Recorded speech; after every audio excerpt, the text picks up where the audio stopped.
Brasil pressionada pela alta do petróleo. E você vai ver também.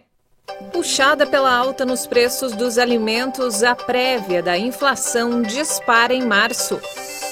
Pela primeira vez, a ocupação de UTIs para a Covid no Brasil está abaixo de 60%. Na tentativa de evitar dependência energética da Rússia, Estados Unidos e União Europeia anunciam um acordo sobre gás natural. Última linha de trem que liga a Rússia e União Europeia será interrompida. Milionário suíço freta avião e ajuda centenas de refugiados a fugirem da guerra. Olá, boa noite. São 18h31 pelo horário de Brasília. E você acompanha agora as principais notícias do Brasil e do mundo. E para quem está pensando em viajar de avião, vai sentir um impacto no bolso. Depois da pandemia, registraram um aumento de 19% em um ano. As principais companhias aéreas do país aumentaram o preço das passagens. Em março, houve aumento de 25% a 30% das tarifas. Os voos nacionais, por exemplo, tiveram aproximadamente R$ 494 de reajuste nas passagens e significou alta de 19% ante 2020. A mudança é reflexo do barril de petróleo caro e a variação no preço do dólar.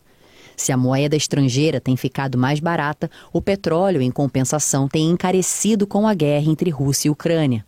Outra medida observada foi a redução nas ofertas dos voos, que possuem trechos mais caros que outros, o que acaba tornando inviável para algumas operadoras com a demanda baixa devido aos preços.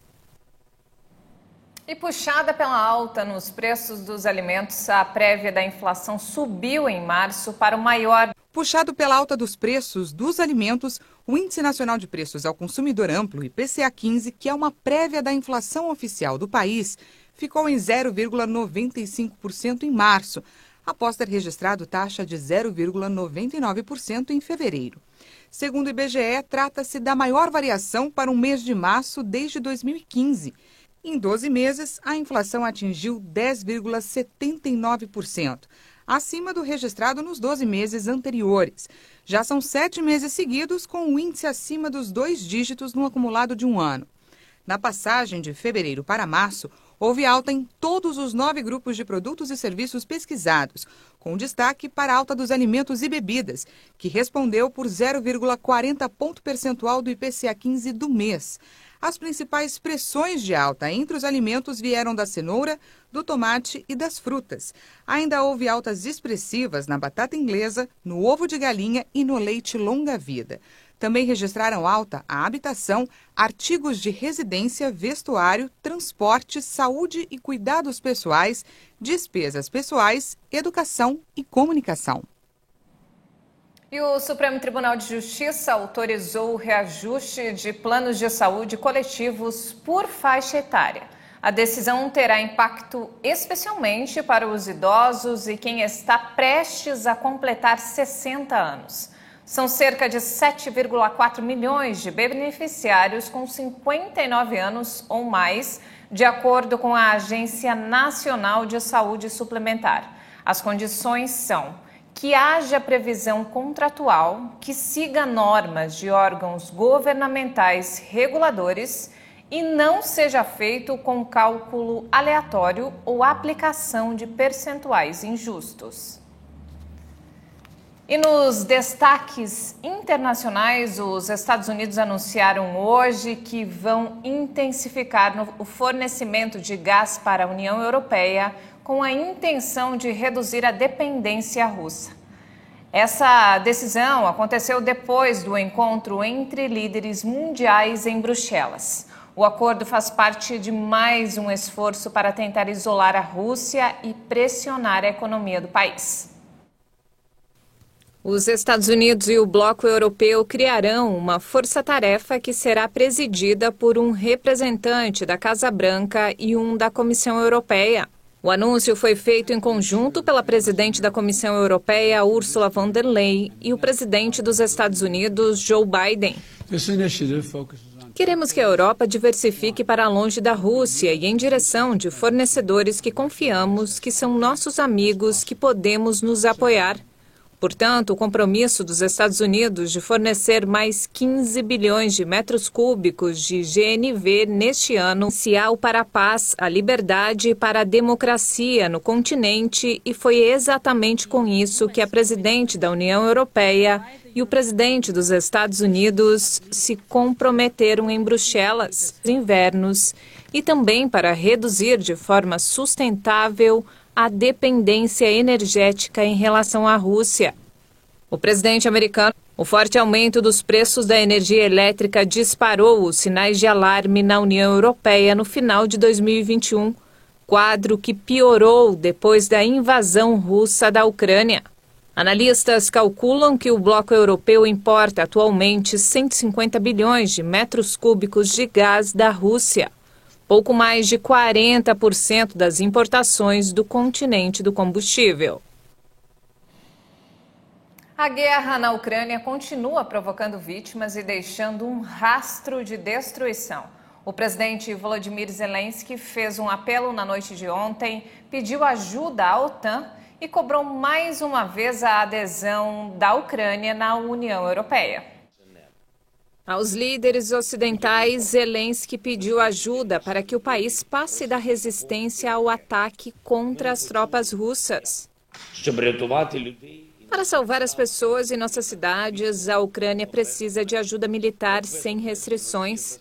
Da mesma forma que a Rússia está usando todo o seu arsenal sem restrições contra nós. A Rússia destrói tudo, quaisquer objetos, de casas a igrejas, de armazéns de alimentos a universidades, de pontes a hospitais. Enquanto isso, as batalhas continuam intensas nos arredores da capital Kiev. O Serviço de Inteligência britânico disse que os ucranianos estão conquistando terreno nessa região, mas o prefeito de Cherniv disse que os russos cercaram a cidade. Já o prefeito de Boryspil pediu que os civis deixem a cidade para não dificultar o contra-ataque das tropas ucranianas. Hoje de madrugada, a Rússia atacou uma base militar no leste do país. Segundo as autoridades locais, o ataque provocou muita destruição.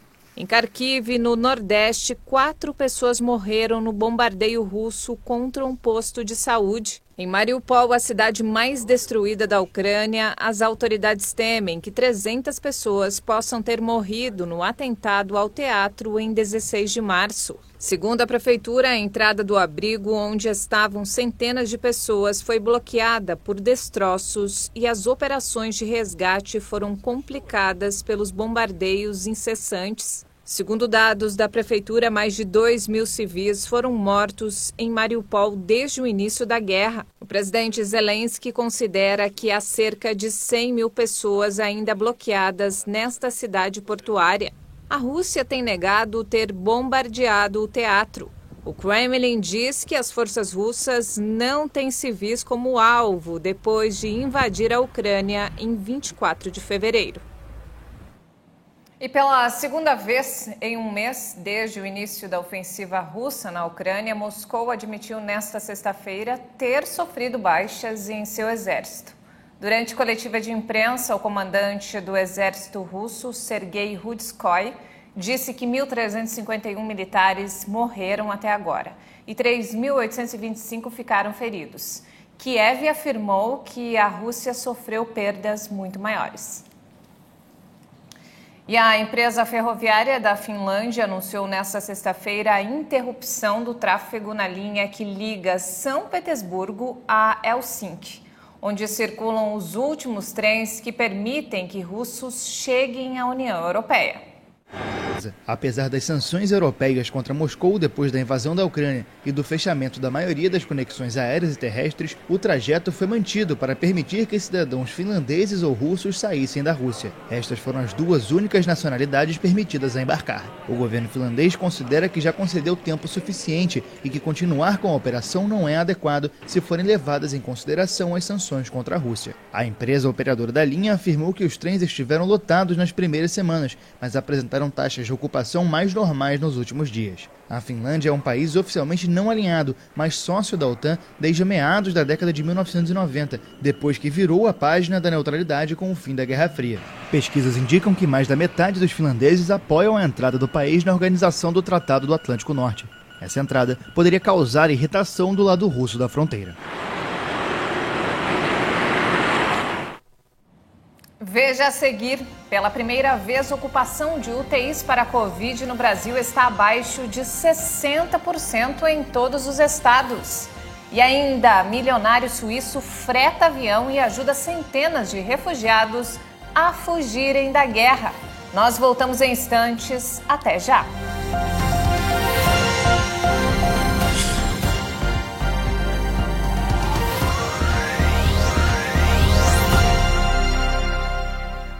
Nós estamos de volta, 18 horas e 44 minutos, e o presidente Jair Bolsonaro assinou medidas provisórias sobre a modernização do trabalho remoto e proteção de trabalhadores e famílias em situações de calamidade pública. A cerimônia de novas ações no O governo federal lançou 2 medidas provisórias que devem regulamentar novas formas de trabalho, melhorar a proteção previdenciária e proteger trabalhadores e famílias em situações de calamidade pública. Uma delas propõe modernizar o trabalho remoto e o auxílio alimentação e inclui a possibilidade de adoção do modelo híbrido de trabalho e a contratação com controle de jornada ou por produção.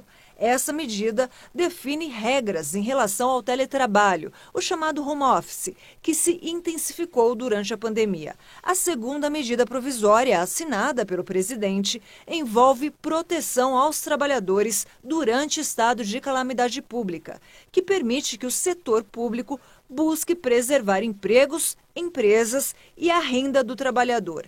Os gestores vão poder reduzir a jornada de trabalho e do salário ou suspender temporariamente o contrato de trabalho em acordo com o pagamento do benefício emergencial. O presidente Jair Bolsonaro lembrou das dificuldades enfrentadas na pandemia e dos problemas evitados em relação à economia. As consequências foram realmente não muito boas para a economia, em especial aquilo que mais prejudica a todos, em especial os mais humildes, que é a inflação.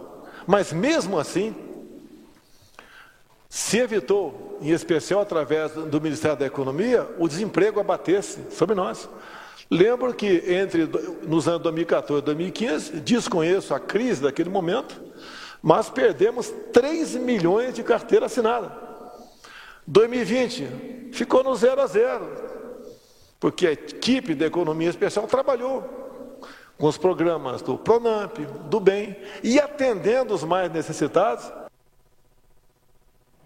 4,5 bilhões de reais ainda estão disponíveis para serem sacados pelos trabalhadores que têm direito ao abono salarial PIS/PASEP. O calendário de pagamento do PASEP já terminou e do PIS vai até o fim deste mês. Mas, mesmo após o prazo, o valor ainda pode ser resgatado pelo trabalhador até o dia 29 de dezembro. A Caixa, responsável pelo pagamento do PIS, informou que até 24 de março foram disponibilizados 17 milhões de parcelas do abono aos trabalhadores, num total de quase 15 bilhões e meio de reais. Para ter direito ao benefício, é preciso estar inscrito no PIS/PASEP há pelo menos 5 anos, ter trabalhado formalmente com carteira assinada no mínimo por 30 dias em 2020 e recebido no máximo até 2 salários mínimos. E olha só, o dólar recuou mais uma vez nesta sexta-feira. Foi a 8ª sessão seguida de queda, renovando o menor patamar desde março de 2020, em meio ao constante fluxo de investimentos estrangeiros para o Brasil, que oferece uma taxa de juros atraente. A moeda norte-americana fechou em queda de 1,77%, cotada a R$ 4,74 para a venda. E falando sobre coronavírus, pela primeira vez desde julho de 2020, o mapa da Covid no Brasil está em verde, com os 27 estados do país fora da zona de alerta para o vírus. Segundo o mais recente boletim sobre a pandemia divulgado nesta sexta-feira pela Fundação Oswaldo Cruz. A Fiocruz informou também que a taxa de ocupação de leitos em todo o país estão abaixo de 60%, reflexo da tendência de queda da pandemia no país. O Ministério da Saúde divulgou dados atualizados na quinta-feira, quando foram contabilizadas 312 mortes e 37.690 casos, enquanto na mesma data de 2020 houve 1.311 mortes e 55.891 infecções. O número de óbitos e de infecções caiu em relação aos registrados em julho de 2020, quando a Fiocruz começou a monitorar a Covid no país, já que a pandemia começou a ganhar força 4 meses após a chegada do coronavírus. Especialistas apontam que a queda nos números se deve aos avanços da vacinação no país, onde mais de 74% de seus 213 milhões de habitantes possuem o esquema vacinal completo, com pelo menos 2 doses, e 34% já receberam a dose de reforço. Apesar da queda nos números, pesquisadores da Fiocruz ressaltam que o momento não é de relaxamento, especialmente no uso de máscaras liberadas tanto em ambientes abertos quanto fechados em várias regiões do país, uma vez que as taxas de infecções, a incidência e as taxas de mortalidade pelo vírus ainda são altas. Pesquisadores dizem que os indicadores epidemiológicos e de vacinação apontam para uma situação muito promissora, mas sob o princípio da precaução. Os profissionais da área de saúde consideram prudente manter o uso de máscaras para determinados ambientes fechados, com grande concentração de pessoas, como o transporte público, ou mesmo espaços abertos com multidões. Com quase 30 milhões de infecções e cerca de 660 mil óbitos, o Brasil é o segundo país do mundo com maior número de mortes por Covid-19 e o terceiro em número de infectados, depois dos Estados Unidos e da Índia. E enquanto isso, na Europa, a infecção do coronavírus cresce em meio a uma relativa indiferença no Reino Unido. Após a maioria das restrições terem sido suspensas, o número de pessoas infectadas com Covid quase bateu seu recorde semanal. Amostra representativa da população, o Escritório de Estatísticas Nacionais calculou que entre uma população total de 67 milhões, na semana passada, 4.260.000 pessoas tinham Covid-19. O número é bem próximo da primeira semana de 2022, quando foi registrada a maior marca desde o início da pandemia, 4.300.000 infectados. O órgão atribuiu esses dados à alta transmissibilidade da subvariante BA.2 da Ômicron, 30% mais contagiosa. De acordo com a estimativa, 1 em cada 16 pessoas tinha coronavírus na Inglaterra e em Gales, 1 em cada 17 na Irlanda do Norte e 1 em cada 11 na Escócia. O Reino Unido está entre os países europeus que, na opinião da Organização Mundial da Saúde, levantaram as restrições de forma muito brusca. Na Inglaterra, as máscaras não são mais obrigatórias desde o final de janeiro e as pessoas positivas não precisam legalmente fazer quarentena. O governo também levantou recentemente a exigência de viajantes apresentarem um teste e fornecerem dados de contato. E voltando a falar sobre a guerra em meio ao noticiário tenebroso do conflito entre a Rússia e principalmente por mulheres e crianças, conseguiu fugir da guerra em um avião fretado por um milionário suíço. Ele se inspirou na própria infância difícil vivida em um orfanato para auxiliar a fuga. Transportou 90 refugiados ucranianos de Cracóvia, na Polônia, para a Suíça. O voo foi fretado pelo milionário suíço Guido Fluri, que foi pessoalmente com a família buscar os passageiros. É importante para aqueles que não estão em uma situação fácil que sintamos uma responsabilidade, uma obrigação para com eles, que consigamos nos colocar no lugar deles. Você tem que ver como é boa a vida aqui na Suíça. Temos tudo o que precisamos aqui. E não há pessoas que estão fugindo, portanto não há escolha. Temos de ajudar. A solidariedade aqui na Suíça é enorme. Tradicionalmente, meu país apoia ações humanitárias. Flúry se inspira na própria infância difícil em um orfanato. Este é o segundo voo que o milionário organizou desde que a Rússia invadiu a Ucrânia. A maioria das pessoas a bordo são mulheres e crianças. Foi muito difícil para a gente porque somos uma família jovem. Temos nossa casa na Ucrânia e tivemos que deixar tudo para trás. Minha mãe está com a minha avó e tenho muito medo por elas. É muito difícil. Ainda assim, tenho 3 filhos, precisava salvá-los. Precisava salvar a vida deles. Mas a viagem não termina em Zurique. Eles ainda têm de continuar até vários pontos de recepção. 2 dúzias de refugiados vão para o antigo lar de crianças em Solothurn, onde Guido passou parte de sua infância e que ele comprou para transformar em um monumento em homenagem às crianças acolhidas. Como Olga, Alona tomou a decisão de deixar os pais em Kiev para salvar seu filho. Seu marido, que como ela trabalha no departamento de polícia, ficou para trás para defender a capital. Não sei o que me espera na Suíça ou em outro país, mas não tem jeito. Tenho que fazer isso, mas não sei como podemos ficar na Suíça. Quem sabe meu filho possa ir para a creche. Desde 8 de março, Guido trouxe cerca de 320 pessoas para a Suíça e espera chegar a pelo menos 400, com a ajuda de associações e em cooperação com autoridades suíças, polonesas e ucranianas. A guerra já forçou mais de 3 milhões e 600 mil ucranianos a deixarem seu país. E antes de encerrar, olha só, a exposição que retrata o universo da saga Star Wars chegou a Nova York para a alegria dos fãs.